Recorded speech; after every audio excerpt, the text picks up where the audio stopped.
Hello, everyone. In this podcast, we will be discussing sensitive topics such as sexual assault. It's important to take care of yourself while listening. Some suggestions are listening while you're in a healthy headspace or knowing who you can reach out to if you become upset. Our 24/7 helpline for crisis calls based out of Central Florida is 407-500-HEAL. By contacting the national hotline at 1-800-656-4673, you can get support and learn about your local resources. There's always someone ready to help.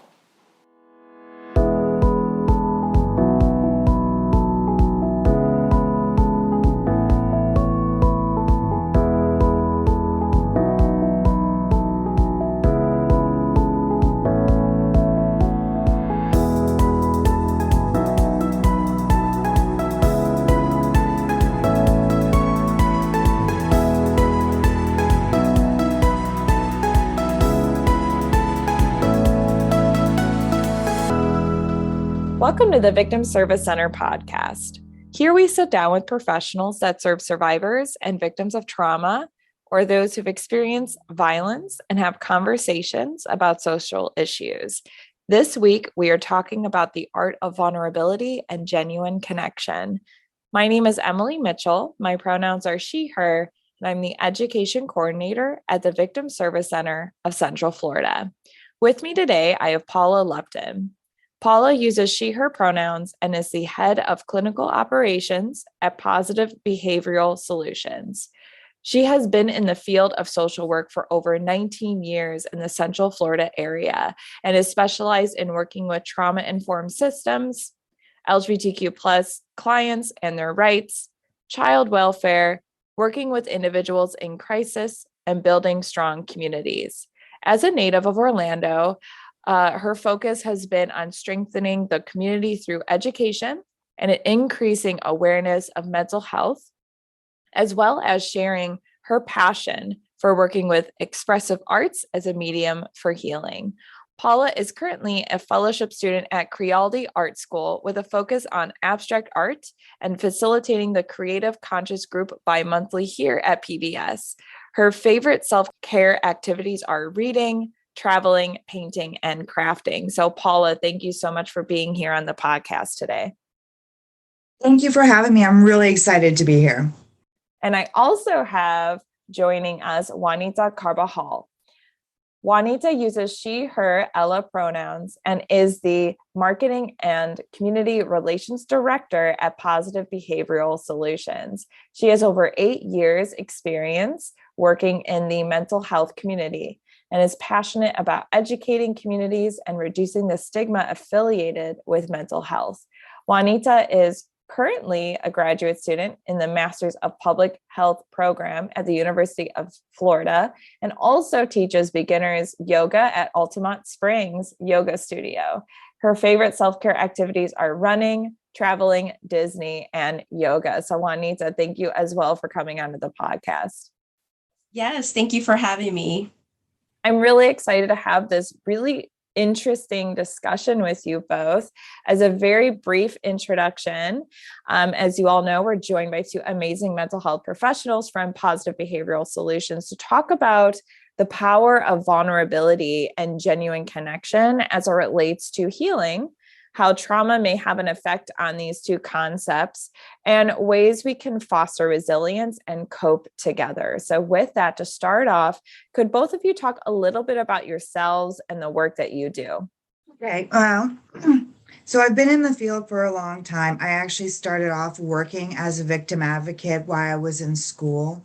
And I ended up working primarily in inpatient units. So detox, and during COVID, I actually was working on an inpatient psychiatric unit here in Central Florida when COVID outbreak, and for the first year, a duration of COVID. So When we talk about this topic, this is what propelled me forward for my own healing to go to the fellowship and to use art, because we were using it on the units. We had a art therapist there. We were trying to bring in writing prompts and painting, art journaling. And I started stumbling in to some of these other mediums as a bit of healing. But most of my background, I have always worked with people who are in crisis. They're deregulated, they've been triggered, their trauma responses just completely shut them down, or their amygdala is overfiring and they become so overwhelmed that they end up in a crisis unit. So that's part of the passion that I've always had working with them. And, art and journaling is just so important just for our own process. And I was always interested, Charles Darwin, big scientist, he did all of this great work, the foundation, we have Darwinism. Near the end of his life, he said a quote that was something like, if I had my life to live over again, I would spend more time with a focus on art and poetry. And I always found that so impactful that, even our scientific and logical brains can still pursue that beauty and love. Wow. Thank you so much for that. And for all the work that you have done as an advocate and as a mental health professional, especially during such an important time, I think, working with those in crises. And I love hearing about your passion with the arts. We have a Art of Healing group actually here at the VSC, where we're starting it back up, where we have survivors come and express themselves through art. So definitely see that connection there. So thank you. And Juanita, I was hoping that you could talk a little bit about yourself and your journey. Yeah, thank you. So my experience is more working in community mental health. I've been working with PBS for over 7 years and other agencies as well. My focus has been working more with Latinx communities and the BIPOC populations as well. So being vulnerable as a Latinx person is hard. Like, we are not comfortable being vulnerable. That's something that, like, we just don't talk about what's going on with our feelings, what's going on with our health. It's something we usually suppress. So my passion grew as I learned that, like, there is a need, for our population to seek out mental health services because it also affects us. But as well, educating populations here in Central Florida of the resources that are available and that we are not alone facing these challenges. And since the pandemic, like, I was able to build further partnerships with, local nonprofit organizations, like starting the grief group, starting Hablemos Más with peer support space, and just connecting communities and topics that require us to further connect and, build that space of where we can feel comfortable being vulnerable. So that's kind of my niche. I also do yoga. I share a space of, embodying everyone to, be comfortable with their body and practice something new out of our comforts. Usually, sometimes people are a little intimidated with yoga, thinking that you have to be very flexible, you have to be athletic, and that's not necessarily the case. It's more of, being attuned with your body and how you're feeling as well.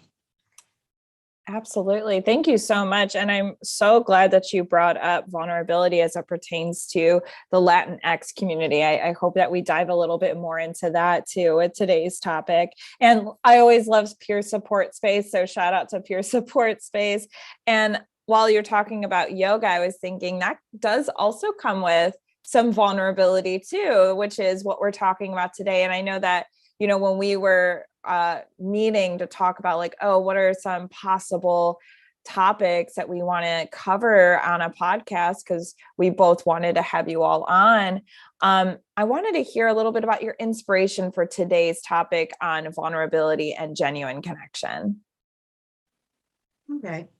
Well, one, you have an artist and a yoga teacher by passion in front of you. So these conversations are actually things that her and I have on a regular basis in the office and practice, because there is so much vulnerability in that. Even in art, you're leaving your emotions, part of yourself, on the page. So these conversations, we talk about that, how we can do with our clients, what groups and support groups we can have, and what our need is for the community. And one of the things that her and I were doing is kind of talking to the people in the office, people in my that I go to school with, people that I paint with.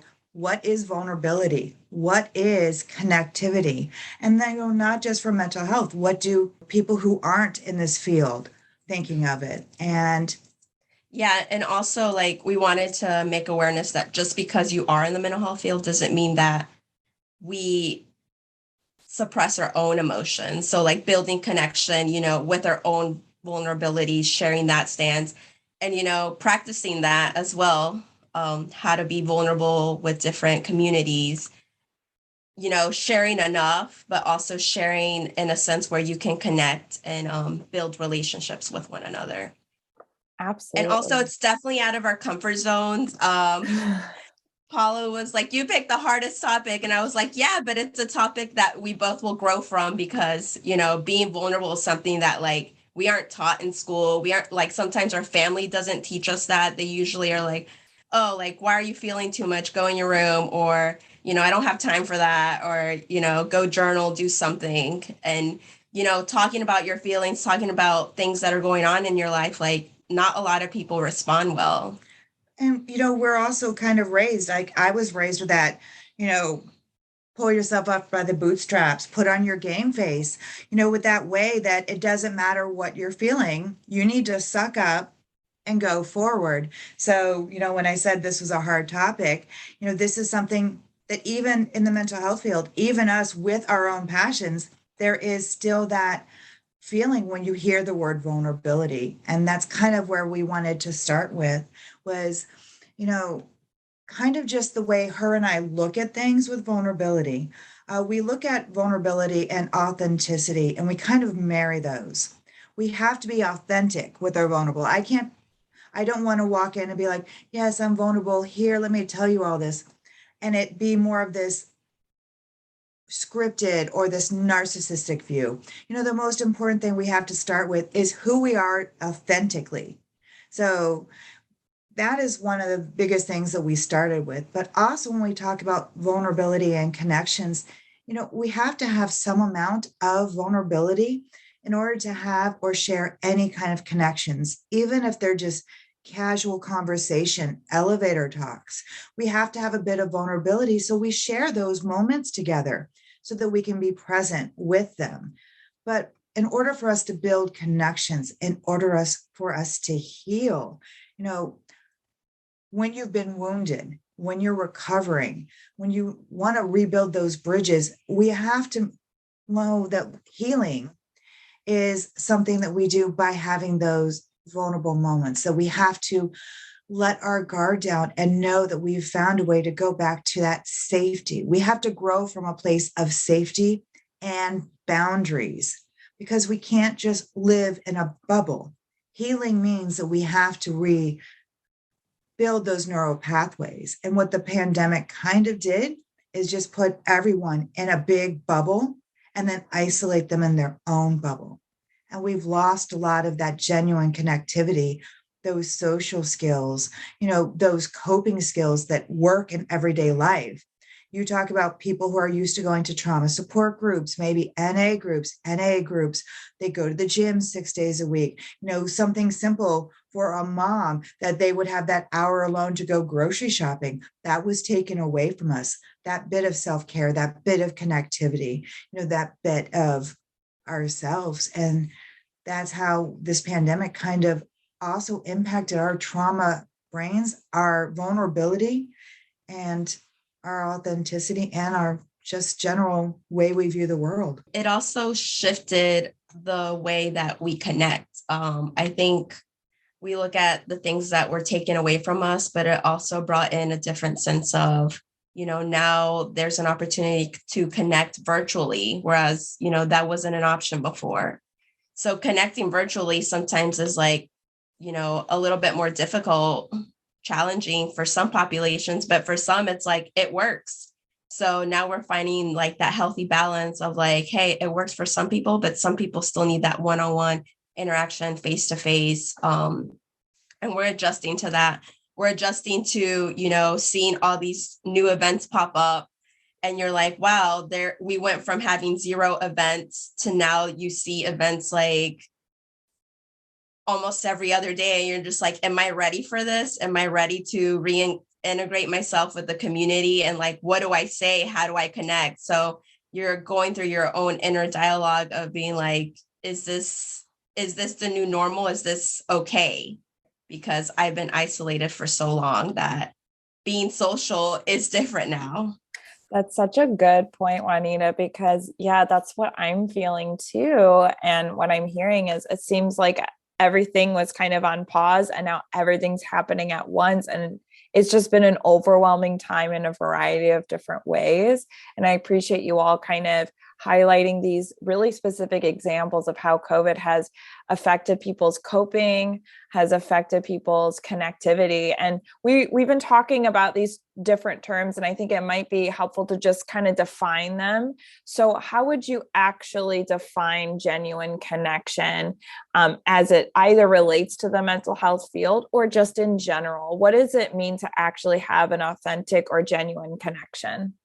I would say having a genuine connection is being able to express your authentic self without masking behind titles, without masking behind what you think people expect from you, and just being able to just say, hey, I'm human, you're human.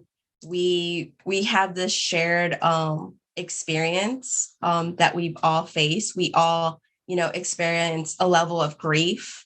We all also experience a level of readjusting to what the world expects from us, whether it's wearing masks, whether it's staying 6 feet apart from people, or whether it's completely isolating yourself from your support system. So, building that genuine connection is, how did you reinvent yourself throughout this process? Also, like, a lot of us definitely changed. Like, I mean, we joke about like, oh, the pandemic changed us, but like, how did it change you? Yeah. And for me, also being on the different side, I have a completely different view of the pandemic because I was a frontline worker through the whole time. So for me, I was still going out in the world. I was still driving where there was no one every day. I was doing long days with people who are dysregulated in crisis. So my connectivity was so different from, my family, my PBS family, when we talk about it, because I was very isolated, surrounded by people.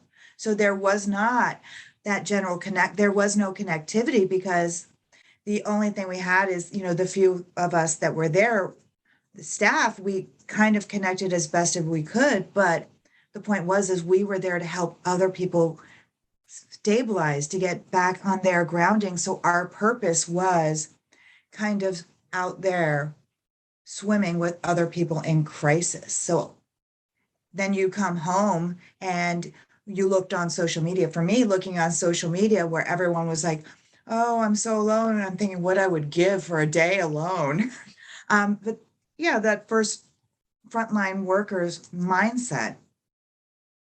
Absolutely. I think that we're kind of showing how everyone's experience was different during this time. And being able to be authentic seems to have maybe been difficult as people who were really just trying to survive their day to day. And you were talking, Juanita, earlier that in order to have this genuine connection, we kind of have to be in this safe space. Well, it sounds like that wasn't really happening. There wasn't really the safe space where we could actually connect with each other. I wanted to ask what genuine connection has in relation to the process of healing. So why is it so powerful, and why is it important for healing and growth? Well, when you start studying different trauma models, when you listen to some of the experts on trauma and recovery, one of the most important things to build resiliency and recovery is actually, even if we have one strong connection. So connectivity, when we talk about healing, is important. We are not meant to be islands all by ourselves. It's kind of like it might be other people that have caused harm to us or hurt us, but without us having other people, we can't grow. So it's kind of this double-edged sword. when we're talking about connection. When you talk about people who've been through trauma, or especially children who've been through neglect, they see the world differently. Trauma changes us, full stop. There is no going back to life before trauma. There's a lot of grief that is associated with it. One of the things that I've seen when we talk about healing is some of the biggest problems that we have is the image that we have in our head of what we should be, and how we can really come to terms with, okay, here's where we diverged. This might have been the path I was on. Here's my path now. How do I walk it with authenticity? How do I walk it with recovery? And, talking about that healing journey, who we choose to walk with us. And I think those are the important things. Yeah, and I also like to add that, like, sometimes connecting within your own interests, like, that builds community. Like, we've noticed that we can't do this alone. Even, working with other organizations, like, you check in with everyone. You're like, are you guys also struggling? Because we are, to an extent. We're not in it alone. Sometimes it feels like we are, but having that connection with other people that share common interests, like, is very important, because you realize what you're experiencing is very similar to what they're experiencing. So if you congregate together, you can come up with a plan that, is unique to yourself, but also something that they were able to help you determine. And I think it also helps normalize things. I know it sounds weird to say normalize, but that vulnerability, that sharing, are you struggling too? I'm struggling. It helps normalize. It brings us back to that feeling that we might be isolated physically, but we are not alone. Other people are going through it. And that also helps with connectivity. If we're having a bad day, a lot of things that I had were text strings with friends that I hadn't talked to in a while, group chats, shared things like yoga. That's what propelled me to art. TV fandoms, movie fandoms, how we decide to move forward and meet those connections, helps us normalize our struggle. Yeah, I'm while you're both speaking, I'm thinking of all of our survivors that we work with. And you brought up, Paula, what we should be. A lot of survivors, I feel like, may have these feelings of, I'm not responding to trauma correctly, or I'm supposed to be a survivor, but I feel like a victim, or, all these different pressures that society puts on to us, which you brought up earlier, Juanita, as far as like the kind of, I guess when I think of genuine and authenticity, I think of the other side of the coin is the societal pressures that they kind of have us put a mask on. And I'm thinking of, throughout this, having this genuine connectivity when we're thinking like, okay, I have certain things I need to do. I need to go to my job. I need to, show up for my clients. I need to do these things. But I'm struggling, but it doesn't seem like everyone else is. So you kind of like swallow that and keep the mask on. But then through genuine connection, you're starting to kind of become more of that human, we're human beings instead of that human doing kind of aspect that society is kind of putting on us, as far as like, you have to produce things and all that stuff. And then I was thinking also to our support groups and how support groups kind of foster this genuine connection. We are talking a lot about, you're not alone. Well, that's what we say a lot to survivors of sexual violence in general, because there are these feelings of shame and isolation and all those different things. And how I'm starting to see, like, through this conversation, how powerful genuine connection can be. And going back to the topic today, I wanted to kind of circle back to vulnerability and how that has to do with genuine connection. So how would you define vulnerability? So we talked a lot about this, and as Juanita said, and you said, when we talked and we were kind of brainstorming, you said vulnerability. I'm like, oh. Paula's like, you picked the hardest topic. I hate being vulnerable. And I was like, you think you hate it. talk to Hispanic women, we don't talk about our feelings. We just, suppress it or pretend they're not there. Yeah, and being a social worker, one of the most important things is we go in, it's not about us. Yeah. Our feelings, we shut them down at the door. We're supposed to pull them away. I grew up in Central Florida, and I grew up in, a poverty-stricken area where we don't talk about it. Everything is just very here because we have to put our game face on, or, we have our shame shield or our armor on. And that vulnerability is chinks in the armor. And what it really takes when we're looking at vulnerability is how we take and make a positive change environment where it's okay to be open. Vulnerability can be something simple as I walk into the office and maybe I'm not having a great day, where I can say, hey guys, I'm feeling a little more sad today or a little off, please let me know what I can do for you. But if I'm a little quiet, that can be a vulnerability of just saying, hey, I know I'm a little off today. It's not that toxic positivity that we have where we have to be happy all the time, go team, rah, rah. One of the things that I know that Juanita and I talked about originally, we are very vivacious, we're very expressive, but we're also very authentic. If you walk in and we're like, okay, everyone, we need to woo-hoo, and both of us are going to go woo-hoo. What are we woo-hooing about?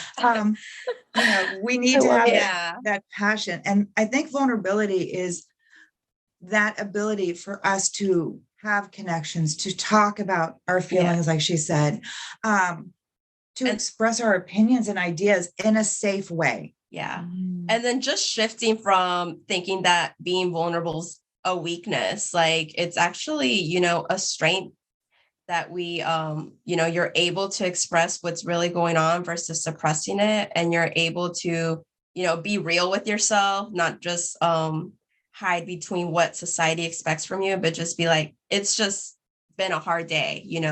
There's nothing that is, there's nothing that you can say that's just going to change the situation, but me admitting to what's going on and facing the facts is going to help me grow, and it's going to help me, learn from this.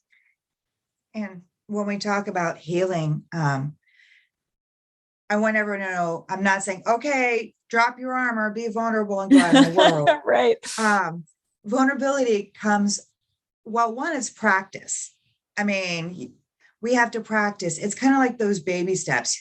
You slowly start to peel your armor, but it's also, we're building a different type of protection. We might be taking our armor away, but we're changing things with learning boundaries. A lot of times you might have grown up in a family where, we are told that we just have to do this no matter what. We have to accept this behavior. We have to accept this, or that we might have been raised in a way where we're told that this is the way it is. And you might come from families or relationships or neighborhoods that are toxic, and that we have to take it. So a big part of vulnerability is also understanding and protecting your boundaries. Mm-hmm. It is okay. I say we've got to protect our yes, which means people ask me things all the time, and I have such a negative reaction to the word no. All of a sudden I become like a 2-year-old. You say no, and I'm like, I'm gonna but how we change our perspective, that I'm protecting my yes, which means, when people come to talk to you, they want something, or, when people come at you in different ways, how do you protect your boundaries? How do you stand up for yourself? And how do you do it in an authentic way that's not passing on more negativity? When I work with people on their healing journey, I talk a lot about how we must change our perspective, but how we also have to change our language, because a lot of times, especially being women, we weren't raised with assertive language. Like, people who talk to me are always like, Paula's very, I get told, Paula, you can be very aggressive. I'm like, no, I'm assertive, because it surprises people when they say something and I say, I'm sorry, I don't have the ability at this moment to do it. Or I say that and I assertively protect my boundaries. People kind of double take. And I know Juanita's seen that too. And I know she's experienced when we have that assertive language, when we protect our boundaries, sometimes people want to shame people for that because Yeah, absolutely. When we do our healthy relationships training, we talk about boundaries a lot. And I love that you said the word protecting our yes, because I like to frame boundaries because there is a lot of societal pressures to not have them, especially it sounds like depending on different identities that you have as well. Maybe society doesn't expect you to have boundaries, and we're not really taught on how to set them up as well. But I always like to say that boundaries are ways to communicate. This is how to treat me. This is how to love me, all those different things. And I think I never thought of boundaries as it relates to vulnerability, but it makes a lot of sense where it's kind of relating back to like that genuineness. And in order to be genuine, we have to be to some level vulnerable as well. And I love that what you said, Juanita, as far as like, it's really a strength. I think that when I think of the word vulnerable, I do think of the word weakness, right? I think of chinks in the armor, like you were mentioning. But really it is fragile, like you're so fragile, like something like this person needs help. This person needs, someone to come save them. When really it's just like, no, we're living through or we're experiencing something that we want to share with you because we're going to grow and evolve through this experience. And then being vulnerable, like it also gives you an opportunity to express like, well, how do I want to be supported? Sometimes like us in this field, like we feel like people come to us because they want to be rescued, but sometimes they just want to be guided. They want to be pointed into a direction where they can grow and learn versus, holding people, just holding us more accountable and like, okay, what can we do about what we're going through versus what can I do for you? Yeah, it sounds like vulnerability is really this courage to be yourself and courage to talk about the emotions that a lot of times we may not even realize we're experiencing because we're kind of like head down toxic positivity, which we're going to circle back to. But Juanita, I wanted to ask you specifically, you brought up a couple of times vulnerability as it relates to the Latinx community. Can you tell me a little bit more about like this term is how it is within this culture? Yes. The Latinx community definitely has a hard time being vulnerable. I can speak from my own experience. Like, I was never allowed to be vulnerable. Like, you just suppress your feelings, you don't talk about it. You're supposed to be grateful about everything that you experience, good, bad, whatever it is. Like, you deal with it. And yeah, you don't talk about it. You don't go to a professional to talk about your feelings. You go to family, and then your family shuts you down about those feelings as well. So, Oof. when you're going to your initial support system and they're shutting you down for what you're feeling, you don't learn how to be vulnerable. You don't know that you can be vulnerable. So it puts you in a situation where, then you're like, well, where do I find connection? Where do I find healing? And I feel like when I talk to other, Latinx people, especially from Hablemos Más, like we talk about how, we talk so much about other topics, like music, food. We talk about, relationships. But when it comes to talking about ourselves, talking about, like the challenges we're facing, it's really difficult for us to do that. So when we created this group, we're like, well, this is a space where you can talk about that. We have to practice talking about, things that we're going through, things that are affecting our mental health. And yeah, just being okay, not being okay is like something unheard of. So it's like, what, you're okay, not being okay? Like, what are you doing about that? Like, you need to find a solution now. Like, Yeah. so. Well, and that brings the point. There's no end date for trauma, Yeah. which means, okay, this happened to you. You have 6 months.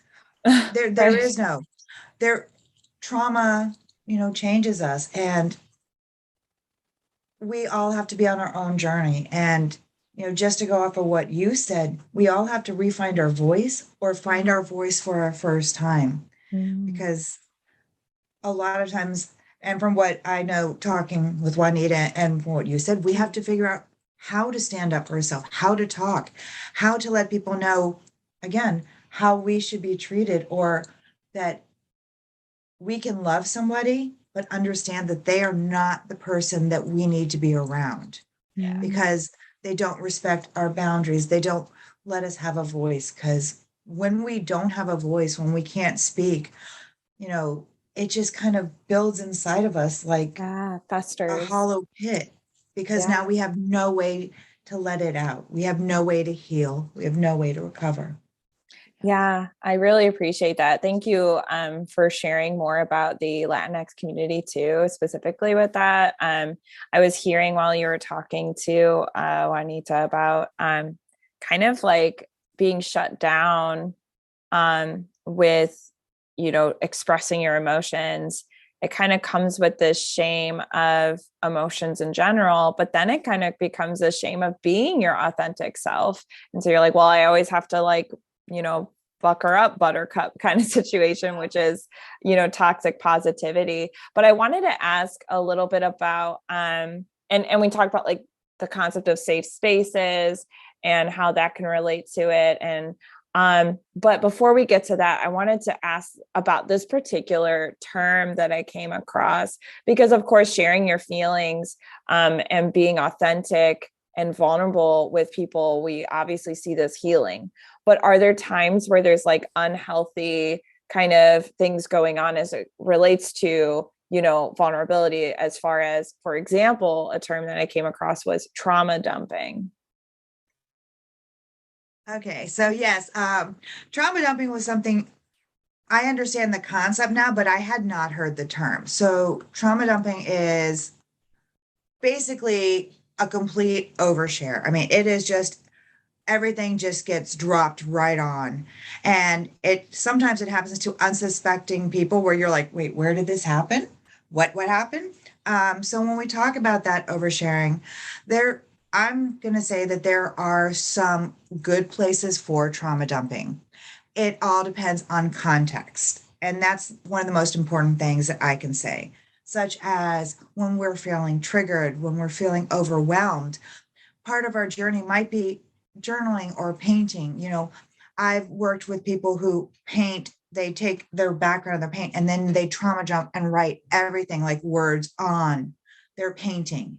And then they paint over it, or they let it be. So it can be with trauma dumping when you walk in and you're triggered with your therapist and you're like, okay, I just need to have this complete catharsis. I need to let it go. I need to, be like Elsa, let it go.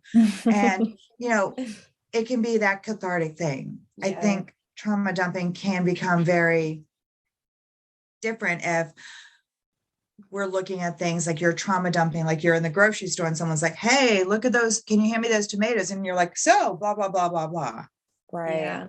Or trauma dumping on social media is another thing that, yes, it's appropriate to share different statuses about what's going on with your life, but sometimes like you see long paragraphs about, traumatic experiences that, alarms professionals. You're like, are they getting help? Are they, linked to the right resources? So it's like, are you asking for help? Are you asking for support? Like there's vague, like with posts, it's like, it's very vague. So it's like, it puts people in a situation where it's like, are they getting help? Do they need help? Do they have someone? So are they just asking for attention? That's always like something that people assume.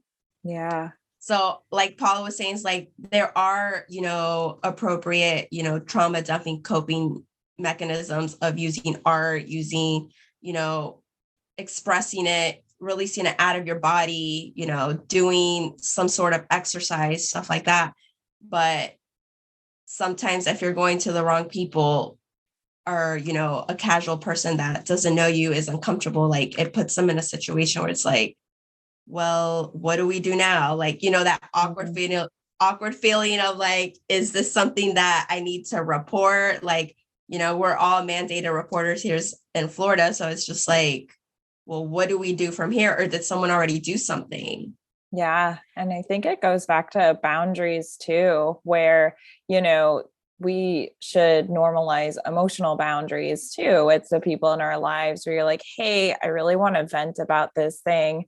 Do you have, the emotional capacity at this time, and checking in with them, and then we have to be, authentic with ourselves and really check in and be like, you know what, I kind of had a hard day and I'm feeling a little like, more like an exposed nerve than normal. So just normalizing that too, that we don't, just want to be adding to someone's kind of emotional feelings in that moment, but then there's appropriate places to reach out to, right? So there's crisis lines, there's, people at the VSC that are ready to talk to you, there's people at PBS that are ready to talk to you, and having those spaces to really process it. And I appreciate you bringing up social media, because that is where this term I kind of came across, where maybe someone like made a TikTok, for example, about something totally unrelated, and then someone just kind of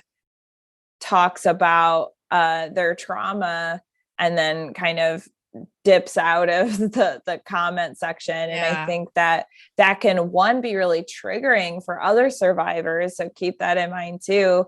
If you ever are posting, I think that it's appropriate to post once in a while, like, your experiences, and sharing that and normalizing that, but also saying like, trigger warning, I'm going to be talking about fill in the blank, right? Well, and I will say, for me, I actually kind of really removed myself from social media, and I went opposite, where I would have a fear of even posting a comment on something, in shared space, because you post something and it's like you're stuck in that thread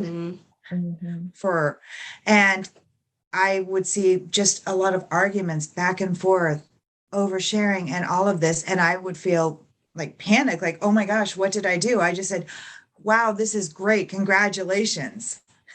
So when we're talking about that trauma dumping and that social media aspect, it can be triggering. It can be overwhelming. It can be inundated with social media. And I think that's also something for the pandemic. We all relied on those social media. We all relied on that connectivity. We all got to the point where we were sharing our thoughts and feelings. Good point. But as the world is kind of going to a new normal, where we're getting our sea legs back and things are opening up, now we have to take this social skills that we've had on social media, or the way we're doing, and reintegrate back our social skills and interactions in real life. And how are we transitioning to that? Yeah. And we do use social media to connect with others, sharing our accomplishments, sharing little pet peeves that we have throughout our days. But trauma dumping, I guess, is a different context, because we all have that shared social responsibility to, reach out, be like, are you okay? And then, like Paula was saying, you get tied in that loophole of like, oh, I didn't ask for your help, or this isn't the type of response I was looking for. So it puts you in a very different situation of like, okay, well then what is expected from me? Yeah, that's such a good point. I think that there can be that pressure too. I think, just want to always remind everyone that at any point you can always reach out to our 24-hour crisis line, which is 407-500-HEAL. And that way you can always share that too. If you're like running into this, I think that's always like an appropriate, like, hey, you can direct message someone, things like that. Just wanted to check in with you. But again, at the end of the day, do what you're most comfortable with, and also respect your own boundaries too. But yeah, I was interested in this particular topic as it relates to it. Of course, we want to normalize, sharing emotions and things like that in an appropriate way with the appropriate people, so that we are also keeping in mind other people's boundaries.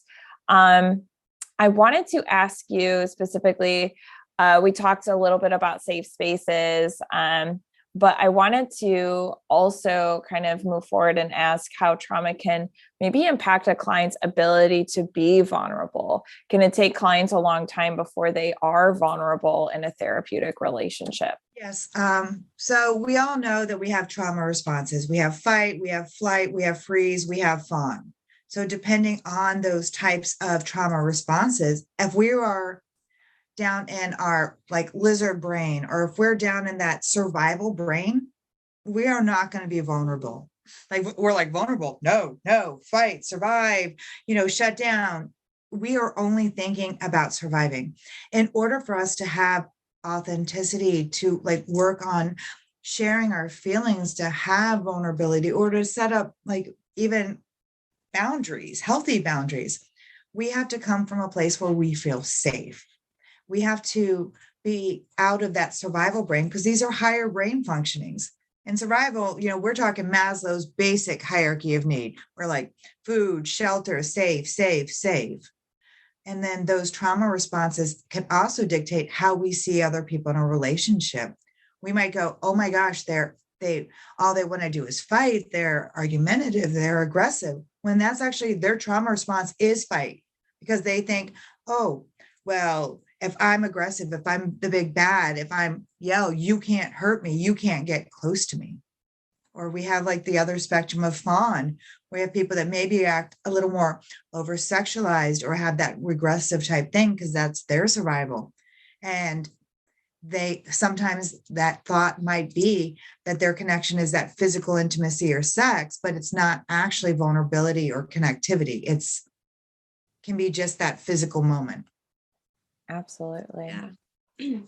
And then trauma eventually just teaches us, that it teaches us that we are probably going to evolve from this experience. What happened to us before, or what caused this trauma, is going to impact how we respond to others. So, Paula mentioned sometimes you're in that flight or fight mode, that doesn't give you an opportunity to be vulnerable, because you're still learning to even trust yourself. Like, if you don't trust yourself, how are you going to trust others? Bridge that gap of like, hey, I feel like I'm in a safe space where I can share my experience. So when you're not in that safe space, you're still on guard. You're still, protecting yourself from what may harm you. So sometimes it's like, even going to therapy, they're like, oh, they're not talking. They're not, engaging. It's just like they just experienced something traumatic. Them going to therapy is engaging. Them going to therapy and being there in silence is engaging. So like sometimes people think vulnerability is like being able to trauma dump, quote unquote, but not really. Like also being vulnerable is sharing a space with someone and just being present and being there, like with support groups. Also, like people attend support groups, and that doesn't mean you have to share what's going on. Maybe you just want to observe. Maybe you just want to listen. That's still being vulnerable. That's still connecting. Well, and just to piggyback, one, I love the point that you said, trust yourself. Yeah. Vulnerability, all of this healing, it comes from a place where we have to have a little bit of trust in who we are. We kind of have to start to know who we are. And that's not an easy task. This isn't about trusting the world, trusting ourselves to be safe in the world, trusting ourselves to be safe, being who we are and expressing it. And it takes a lot of work. And one of the books that Juanita and I were talking about was Atomic Habits. And she talked about just showing up. That's one of the things that the author talks about is sometimes all you have to do if you want to start working out is show up, walk into the gym, go 1, 2 in the beginning and start doing that day by day. Then we get in the habit of showing up, we get comfortable and we feel safe. And in support groups, that's why people might not share. They're not ready, but they are starting to show up. They're making those habits and they're starting their journey. And they should be, I don't want to say rewarded because it sounds like, hey, you need a prize, but they should be encouraged that it's okay to be silent. And it's okay to sit with people in silence. It's okay to sit with people in pain. It's one of the hardest things that I learned early on in my career is I had this misguided thing that, oh, I'm going to help fix people. No. A lot of what I've done is sitting with people in pain when they're experiencing some of the worst pain in their life and being there with them, sharing that experience, letting them know that they are not alone, that I will start this journey with them, that we can help them find safe places. And I think that that comes with a lot when we talk about authenticity and vulnerability. And It's all interconnected pretty much. And Juanita and I talk about this stuff all the time. And you see, for us, this is also very vulnerable for us because we're actually talking, usually her office is next to mine. So we're talking back and forth, between the offices. We're talking about the podcast, we're sharing stuff. But this for us is just even a very big deep dive to people who talk about these topics all the time. Yeah. I appreciate you both vulnerability. Yeah. Yeah. What a great example of the courage of vulnerability. I love, just want to echo everything that you were saying as far as this concept of, the ability to sit with people's pain is super important, I think. And I wanted to talk a little bit about, your roles. We were talking earlier how there's this concept maybe of like mental health professionals having a certain, boundary, that I absolutely think that there is one. But I wanted to ask if you ever have to be vulnerable in order to connect with your client. So yes, there is some boundaries. I will always say there's boundaries. There's self-disclosure. If I'm working with a client, it's not about me. And, working crisis units, I remember even in COVID, I would be out of my car and I'm taking deep breaths going, okay, remember the second I walk in, it's not about what happened at home. And we talk about 2020 and the pandemic, but think about 2020 and therapists, because we were sitting with other people the whole time while still experiencing this on our own. Still going, like I still went home to my family, my husband, my son, my mother that was far away, my brother and his two kids that were only a few miles away, but yet, that start part, I was a high risk because I still worked on the units that I had to keep the people I loved away from me as well, because I didn't know if I was going to be exposed. So when we look at all of this, there is vulnerability in it. But there's also still those professional boundaries. So, there's a part where you're like, when we're talking about the pandemic, you might be like, yes, I understand. And I think it comes with, we still have to be as much of our authentic self as we can be. I walk into a crisis situation, or even here, you can ask them, I'm kind of goofy. I know it. I'm quirky. But that's who I am. That's who I am here. That's who I am on the crisis unit. That's who I am, outside in life, trying to pull that together. There is that authenticity. And when we talk about that and vulnerability, if you're sitting with someone in pain, there is a vulnerability because you're sitting with someone in their pain. Yeah. You're going to have your own responses. And the point is on the therapeutic side, we have to remember, though, it's not about us. Afterwards, when we've moved on, that's when I'm like, hey, Juanita, you want to go get some pie? Or ice cream. Yeah. Or, hey, for me, it was like, okay, now I'm going to my art class, or I'm going to go paint, and I'm going to go find my way to let my emotions out. Because that's the other thing. We have to be careful that we don't hold it in. When you have a tendency to sit with people who are in pain or in trauma, we have to make sure that we are doing things. And this isn't something everyone talks about. How do we cope and let it go? And so there is a lot of vulnerability. There is a lot of, and I will tell you, I struggled in the pandemic. I would go home after a long day, and I'm like, I can't take the news. I can't take pandemic news. I can't take social media. And how do we get ourselves out of our own rumination or those spots? So Yeah. And especially as healers, there's like that vicarious trauma too. So being, after the session, um, hearing about your like coping strategies and all of that is so great. And I'm glad that, and I want to normalize, mental health professionals taking care of themselves too. So definitely.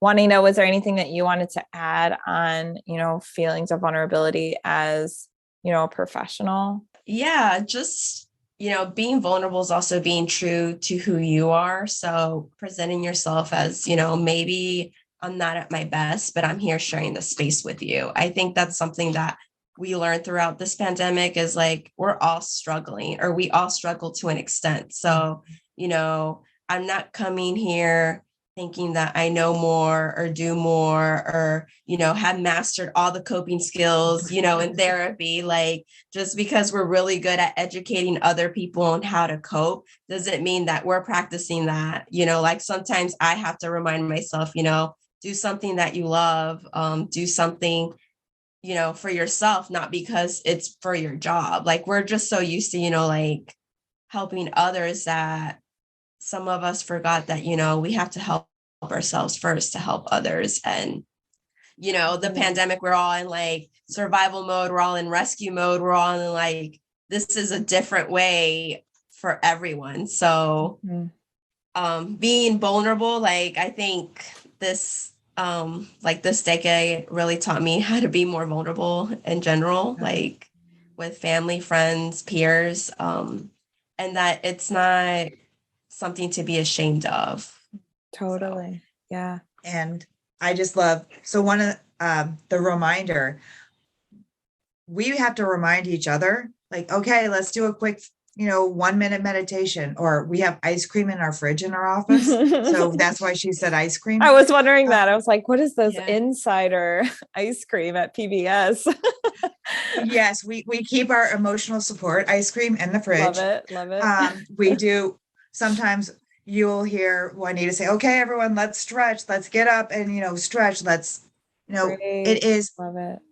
Having your team or having your tribe that we remind ourselves too, because as healers, as, working in this field, we have to remind ourselves or piggyback off of each other where I'm like, okay, let's do the art group, or, hey, Juanita, why don't you stay with our art group today and paint? And she's like, hey, Paula, let's do a 5-minute yoga out checking in there. with each other. I love this. Yeah. So, we have our own tribe here where we check in on each other and, or that remembering of self-care, because being vulnerable, you have to care for yourself, but just in general, being in this field, being authentic, we have to remember that. It's very easy to be bogged down in, oh my gosh, I have 400 emails. I have 2 clients. I have an art group. And why doesn't the phone stop ringing?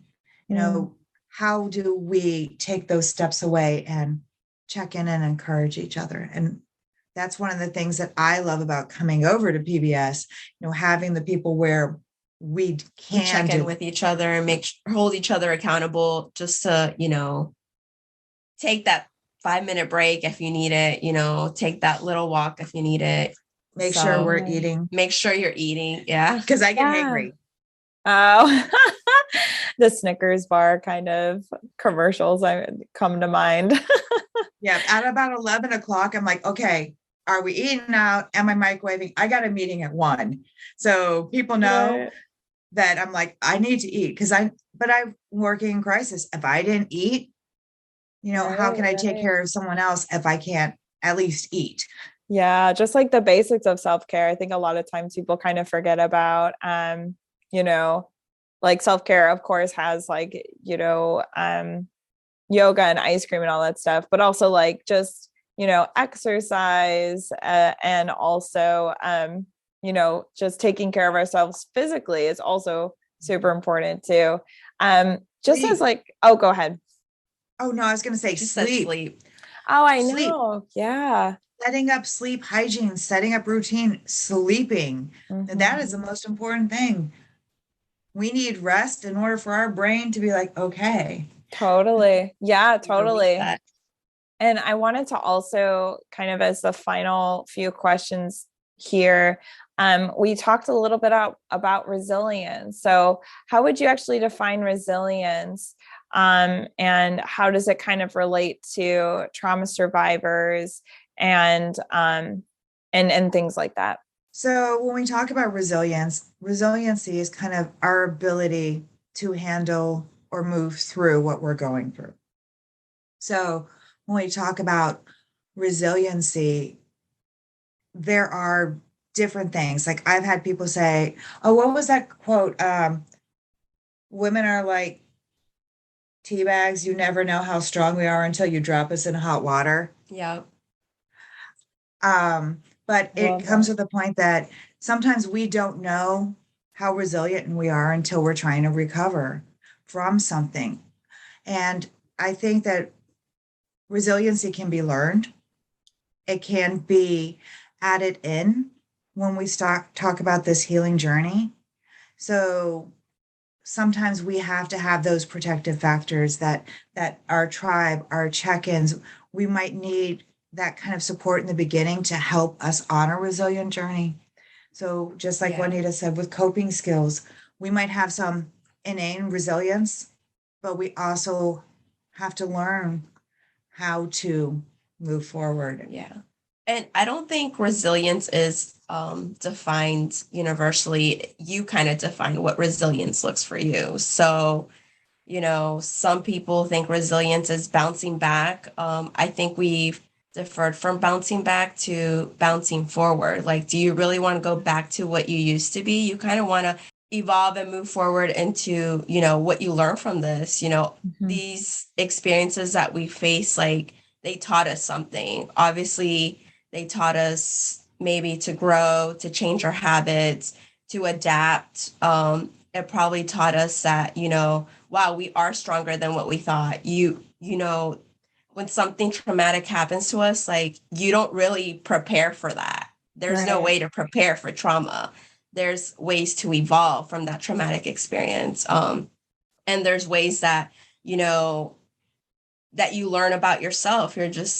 You learn that, what I thought, like, you probably thought you were invincible, but then you're like, well, maybe I need to take a step back and focus on my needs before focusing on others. Or maybe I need to focus more on, what can I change and do different to grow from this. But yeah, resilience looks different for everyone. Sometimes, like I said, it's just showing up. You don't have to be vocal about everything. Like, being vulnerable is just showing up. One of the stories or I guess things that I always talk about is kind of like a turtle. So don't kick the turtle, which means sometimes we have that hard shell and sometimes we need to pull ourselves in. Don't kick the turtle on those times that we need to be more protective or insulary. The only way we are going to do this and move forward is sometimes we have to just keep going through the mud. So it's Mhm. okay to pull ourselves into our shell every so often. But we have to remember it's not okay to live in our shell. So slowly we have to get back out and take a step or two, come back in as needed. And don't kick the turtle. I love Don't let that. other people kick the turtle. Yeah. Yeah, Don't that beat turtle needs yourself to up. evolve somehow. Sometimes, Yeah. a lot of growth happens in your own little shell. So, Mhm. like, Oh, yeah. like Paula was saying, it's like, don't kick the turtle. The turtle's working internally. That's their Yeah. time to evolve, time to heal, and then when it crawls back out, it's like, okay, I'm ready to learn. I'm ready to see what the world has to offer. But then I'm also going to take what I want from the world. I don't remember who said it, but there is no comfort in a growth zone and no growth in a comfort zone. The difference between a safe and a brave space that I talk about in my education, which, of course, safe spaces where we can grow as well. But there's also this concept of like a brave space where there is like this kind of discomfort that's going to happen. Of course, we always want to feel not unsafe in those spaces, but just like maybe a little bit of discomfort, because that's kind of where that growing can happen. I also appreciate the individuality that you're highlighting as far as coping mechanisms, as far as how resilience can look different in a lot of different ways. And I also appreciate the individuality as far as the different steps that someone can take to becoming vulnerable or, showing up to places. Everyone kind of shows vulnerability differently, and just kind of uplifting and normalizing that is super, super helpful, I think, for those listening. And I also appreciate you bringing up that resilience can be taught. I think a lot of times, at least in the sexual assault prevention world, we talk about resiliency as it relates to, for example, adult survivors of childhood sexual abuse. And it's almost talked about a lot of times as this innate thing inside of us, where it almost feels like if you don't have it, then you're doomed, and like you'll never grow or be able to heal, which is not true. So I appreciate that you're able to kind of, uplift and normalize and celebrate, a new perspective of what resilience can look like, because it looks different for everyone. And at the same time, foster that, what are things or coping mechanisms that help for you? And then teaching someone and empowering them, and not kicking the turtle in the meantime. I wanted to also, as a final question here, we talked a little bit about coping. If you wanted to say anything about how you help your clients find coping skills, kind of the difference between healthy and unhealthy coping, as a kind of final question here. Okay. Well, again, coping skills, what works for me is not going to work for Juanita, or it might not. We both enjoy yoga, but that doesn't mean everything else is similar. A lot of times with coping skills, well, we always have to start where the client is. We have to see what works for them. I could tell them every day, are you journaling? Are you journaling? Journaling does not work for everyone. Even if they do that trauma dump on the pages and rip it, some people cannot get pen to paper. And that's why we have to look at things in different contexts. Like, I like to write, but journaling was always hard for me to actually sit down and make time to go, this is my feelings. That was a very hard, vulnerability. I didn't want to talk about my feelings. I didn't want to write about my feelings, but painting for me, an abstract, because I could take an emotion that I was feeling, or I could take 2 emotional words. I could have a friend give me a playlist and I could just paint it out. We have to look at the unique person, what things help bring them joy, things help them have that release, and then add different coping skills on it. And, sometimes it is trial and error. I can say, research has shown that this is the best way. And then they could say, well, research doesn't work for me. And we also have to remember, maybe they're not there at the journey yet. Maybe that resistance we're getting means they are not ready for journaling. So what coping skills, and I always say, what supports can we help wrap them in? What do they need? What can we teach them? Is it just grounding exercises? Is it just breathing exercises? Is it just like body movement, creative visualization?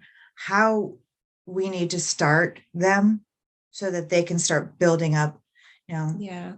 There's no one size fits all for coping. That's something that, I usually tell the support groups I work with, find what works for you. Like, Paula really loves art. I'm not as good in art as she is, obviously. Mine is more, gentle movement, yoga, being outside, running, being active with my body. That's how I release a lot of my stress. That's how I release a lot of, things that are, things that make me feel tense or stressed inside. Like, I just need to move my body.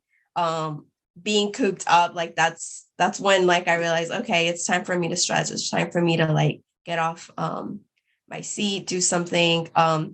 Journaling does work to an extent for me, because I like to write things down. I like to do lists. But like Paula was saying, talking about my feelings and just, verbalizing, this happened, like, it's baby steps. Like, you can't expect everyone to just like be very open about what's going on. Like it takes time, it takes trust, and it takes, you know, a sense of just having, building that connection. It takes, yeah. And it takes habit. When I started with journaling, like I can journal, I can write, I can free write. I'm stories that come to my head, random things. I have books of quotes, but it's showing up like, okay, sit down and write 3 times a week. What about? I don't care. Here's a writing prompt. If you get in the habit of maybe writing, then maybe we can get in the habit of processing. Yeah. So, you know, that's what we're talking about with kind of those baby steps. Everything is a baby step. You know, I remember the first time someone said, oh, meditation is good for you. And I'm like, okay, great. And I'm supposed to sit here and clear my mind. Well, what happens when you say clear your mind?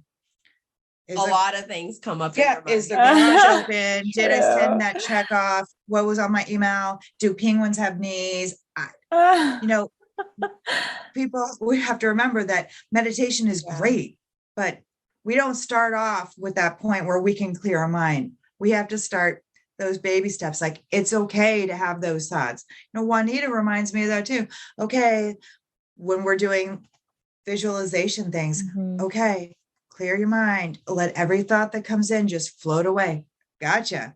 Do penguins have knees? I don't know. I'll Google it later. You know, just acknowledging and letting it move beyond. Absolutely. And I think that kind of hearing about these different ways that you kind of work with your clients as far as exploring different topics or coping strategies that work for them. And then also it does come with this vulnerability of trying new things, you know, and then also just going to therapy itself can be a very vulnerable thing. And I think that reframing it to this strength thing, this courage of being yourself, and also showing up and saying, I want to feel better. I want to grow. You know, I think that that's incredible. And, anyone who's listening who, you know, is thinking about reaching out for support, just know that there is support there. And you deserve it. Absolutely. I think that that's a great place to sign off. But before I do, is there anything else that you want to bring up that we may have missed? I know we talked about a lot, but. Well, real quick, I wanted to add up. So I have to give the nod to Brene Brown. We've both been reading the book. And this was before you even brought up this topic. And I remember her poignant word that I texted Juanita, and this became kind of our mantra, which was what? Strong back, soft heart. And I think that's the point that we're trying to get. It's okay to be strong and protect our boundaries. It's okay to, you know, be assertive. It's okay to say no, but we need to do it with that love and that authenticity and that genuineness of ourselves. And if we can remember that, and we're all in progress. So I don't think if you meet me on the street that you're gonna be like, oh my gosh, you know, we all have our moments. It's okay to have our moments. It's okay to have our days when we don't feel right. It's okay sometimes to crawl in on our shell, or, you know, just sit in front of Netflix and go, yeah, I'm just going to have a Netflix afternoon. One more episode? Sure. Yeah. It's okay. And be kind to yourself, because we're all on a journey of our own. We're all recovering. And yeah. And soft heart doesn't necessarily mean like carrying around your feelings and crying and all, you know, like soft heart is just, you know, acknowledging that, you know, maybe you had a tough day, being gentle with others. They have tough days. We all have tough days. And carrying yourself in a way that, you know, you're sharing your authentic self. You're not just, you know, you're not just sharing it because you feel it's your duty. You're sharing it because you genuinely care. I love that. I think that that's a wonderful place to sign off. So thank you for the listener for listening to the Victim Service Center podcast. The VSC is a nonprofit organization that provides free, confidential counseling services for victims of any kind of trauma in Central Florida. To learn more about our services, please visit victimservicecenter.org.